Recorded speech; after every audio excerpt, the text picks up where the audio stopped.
Hello नमस्कार, मैं हूं रंजन और एक बार फिर से आप सभी का स्वागत है हमारे चैनल न्यू सक्सेस मंत्रा पर। दोस्तों, आज की इस खास वीडियो में आपके सामने हम फिर से एक एक्सप्लेनेशन के क्वेश्चंस लेके आए हैं। दो क्वेश्चंस लेके आए हुए हैं और इसमें हम लोग एक्सप्लेनेशन के दो क्वेश्चन जो कि बहुत ही खास और बहुत ही इंपॉर्टेंट है, जो कि आपके एक आने वाले एग्जामिनेशन जो 2023 में होगा उसके अंदर पूछे जा सकते हैं। तो इस तरह के सवाल अक्सर पूछे जाते हैं और बहुत ही इंपॉर्टेंट है। तो बिना देरी किए हुए हम लोग जानेंगे और समझेंगे कि सवाल क्या है, कैसे है, इन चीज़ों को सीखेंगे और एकदम ट्रिक के साथ आप सीखेंगे कि बिना याद किए हुए लिख सकते हैं। आप उसको एक बार देखिएगा, समझ लीजिएगा, तो फिर ऐसे सवाल आप आसानी से उड़ा ले सकते हैं। ठीक है, तो चलिए बिना देरी किए हुए शुरू करते हैं सवालों के सिलसिले में। पहला सवाल आपके सामने है। पहला सवाल है कि has civilization taught us to be more friendly towards one another. क्या सिविलाइजेशन हमें ये सिखाता है कि एक दूसरे का हमें फ्रेंडली होना चाहिए? ठीक है, एक दूसरे का फ्रेंडली होने को बताता है। तो देखिए, बोला है कि दिस स्टेंजा हैज़ बिन, सबसे पहले आपको पहले बता चुके हैं कि जब भी एक्सप्लेनेशन का क्वेश्चन कीजिएगा तो जब तक आपको लाइन नहीं पता है कि ये लाइन जो है किस लेसन का है और इसके लेखक कौन है, तब फिर गड़बड़ है।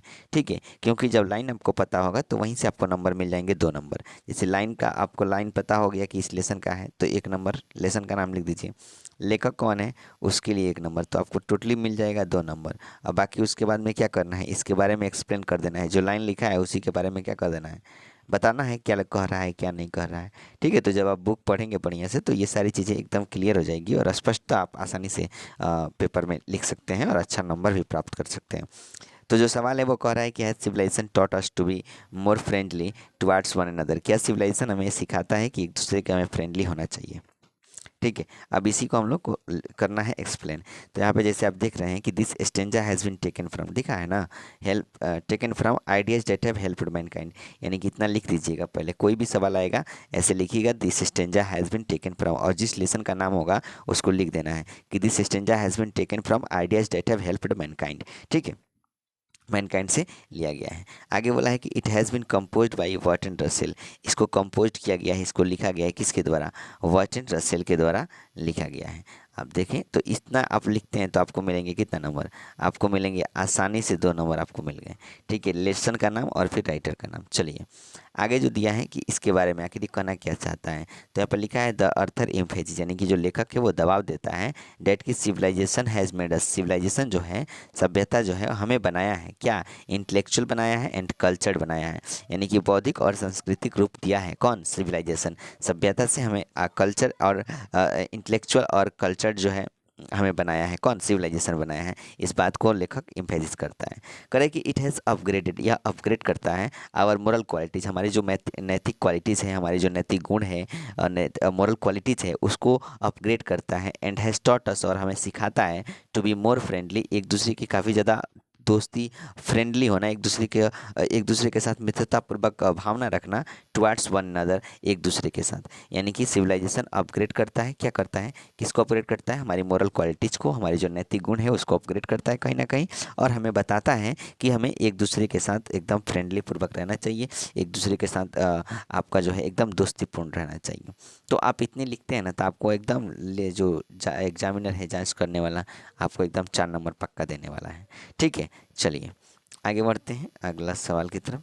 तो अगला सवाल है कि the life of Negro, Negro जाति की जो जीवन है इज स्टिल सैडली क्रिपल्ड, यानी कि वह बहुत ही उदास हो चुका है बाय द मेनाकल्स ऑफ सिग्रीगेशन, यानी कि किसके द्वारा बहुत ही सैडली उदास हो गया है कि ये सिग्रेगेशन जो है ना, अलगाव, इस अलगाव की जंजीरों में जो बंधे हुए हैं, ठीक है, उसके बदौलत ये निग्रो जाति का जीवन बहुत ही उदास हो चुका है। And the chain of discrimination, और जो ये डिस्क्रिमिनेशन है, जो भेदभाव है या फिर जो अलगाव है सिग्रेगेशन की, इस कास्ट के, इस जाति के हैं, इस धर्म के हैं, तो इस तरह के जो भेदभाव, इस तरह के जो सेगरेशन है, इस चीज़ें जो, ये सारी चीज़ें जो हैं निग्रो जाति के जीवन को क्या किया है, बिल्कुल ही सैडली कर दिया है, बिल्कुल ही उदास कर दिया है।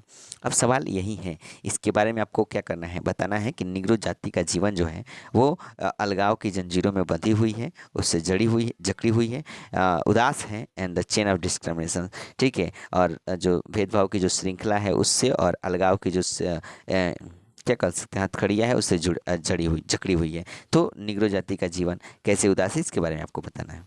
चलिए, तो सारी ओवरऑल बातें आप समझ गए। निग्रो जाति की जब भी चर्चा होगी आप इसको टिक आउट कर लीजिएगा। निग्रो जाति की जब भी चर्चा होगी तो निग्रो जाति जो है वो आई हैव अ ड्रीम की बात होगी। ठीक है, तो फिर अब इस लाइन को लिखा कौन है, इस लाइन लिया कहाँ से गया है, तो आपको पता होना चाहिए। जैसे यहाँ पे लिखा हुआ है this stanza has been taken from I have a dream. Stanza ये आई हैव अ ड्रीम से लिया गया है, यानी कि आई हैव ड्रीम जो लेसन है हमारा उसी पार्ट से लिया गया है। इतना लिखेंगे आपको मिलेंगे 1 नंबर। आगे लिखिएगा इट हैज़ बीन कंपोज्ड, इसको कंपोज किया गया है, लिखा गया है by one of the greatest civil right activist, एक सबसे महान सिविल राइट एक्टिविस्ट, सामाजिक कार्यकर्ता। ठीक है, सामाजिक कार्यकर्ता सिविल राइट एक्टिविस्ट हैं मार्टिन लूथर किंग जूनियर, यानी कि इसे कंपोज किया गया है, लिखा गया है। अमेरिका के सबसे महान जो है सिविल राइट एक्टिविस्ट हैं मार्टिन लूथर किंग जूनियर, उन्हीं के द्वारा क्या किया गया है, लिखा गया है। अब इसके बारे में क्या बताना चाहते हैं, तो यहाँ पे जैसे कि साफ तौर पे लिखा गया है कि इन द गिवन्स लाइंस, दिए हुए लाइंस में जो किंग जूनियर हैं Martin Luther king junior remind कराते हैं, याद दिलाते हैं अमेरिका को of the Fyers urgency of the movement, यानी कि इस मूवमेंट की फायर्स अर्जेंसी को याद दिलाते हैं।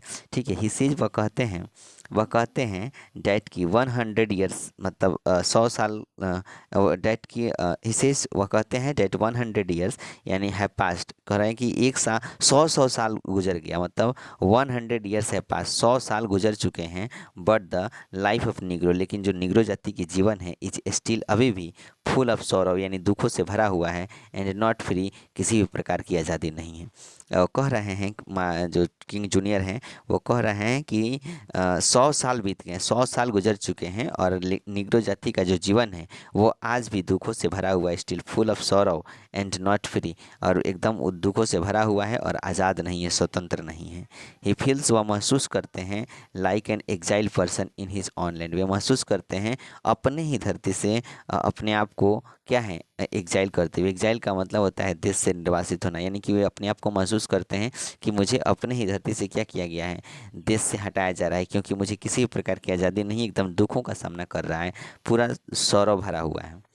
द निग्रोज आर हेल्पलेस, यानी कि जो निग्रो जाति के लोग हैं वो बिल्कुल हेल्पलेस हैं, असहाय है। टू लिव ऑन, जिंदा रहने के लिए, लिव ऑन द पुअर। ठीक है, to live on the poor island, कहाँ रहने के लिए, आइसलैंड यानी जो गरीबी, एकदम गरीब द्वीप है, एकदम गरीब एरिया है, क्षेत्र है, उस क्षेत्र में रहने के लिए भी बिल्कुल ही हेल्पलेस है, असहाय हैं। Among the vast ocean of prosperity, यानी कि कहाँ, वास्ट ओशियन ऑफ प्रोस्पेरिटी, संपन्नता की इस वास्ट ओशियन में, एक महासागर में, उन संपन्नता की इस एक बड़े विशाल महासागर के बीच, ठीक है, एक छोटे से गरीब द्वीप पे रहने में वे क्या हैं, असहाय अपने आप को महसूस कर रहे हैं निग्रो जाति के लोग।